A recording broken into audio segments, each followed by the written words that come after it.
ഉയരത്തിൽ നിന്നു തൻ കൈ നീട്ടി എന്റെ പ്രാണനെ രക്ഷിച്ചിടും.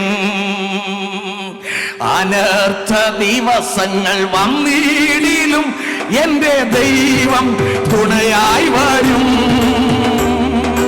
ഉയരത്തിൽ നിന്നു തൻ കൈ നീട്ടി എന്റെ പ്രാണനെ ചേർന്ന് പറയാം, ഒരുമിച്ച് പറയാം.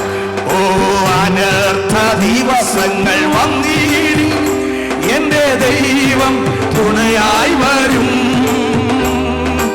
ഉയരത്തിൽ നിന്നു തൻ കൈ നീട്ടി എന്റെ പ്രാണനെ രക്ഷിച്ചിടും. എന്റെ പ്രാണയായ ദൈവം, എന്റെ പരിചയായ ദൈവം, എന്റെ രക്ഷയായ ദൈവം, എന്റെ സ്നേഹമായ ദൈവം.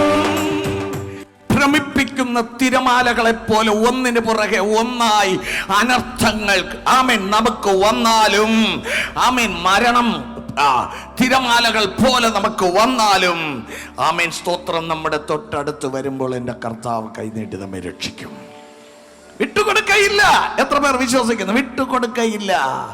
ആമേൻ. കർത്താവ് നമ്മുടെ ദിവസം തികയുന്നതിന് മുമ്പ് വിട്ടുകൊടുക്കയില്ല. പറ, കൈകളെ ഉയർത്തി പറ, ആമേൻ. മരണം തിരമാലകളെ പോലെ ഒന്നിന് പുറകെ ഒന്നായി എന്നെ വിഴുങ്ങിക്കളയുവാൻ വന്നാലും, അത് തൊട്ടടുത്ത് വരുമ്പോൾ, ഞാൻ തീർന്നു എന്ന് തോന്നുമ്പോൾ, ഒരിക്കൽ ശിഷ്യന്മാർ പറഞ്ഞല്ലോ, ആമേൻ, ഗുരു, ഞങ്ങൾ നശിച്ചു പോകുന്നതിൽ നിനക്ക് വിചാരമില്ലേ?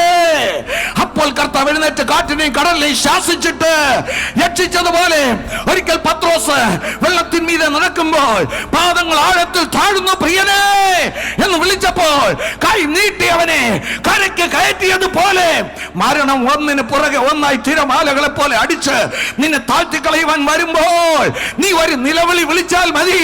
അവിടെ എന്റെ കർത്താവ് ഇറങ്ങി വരും. തന്റെ കൈ നീട്ടി നിന്റെ പ്രാണനെ രക്ഷിക്കും.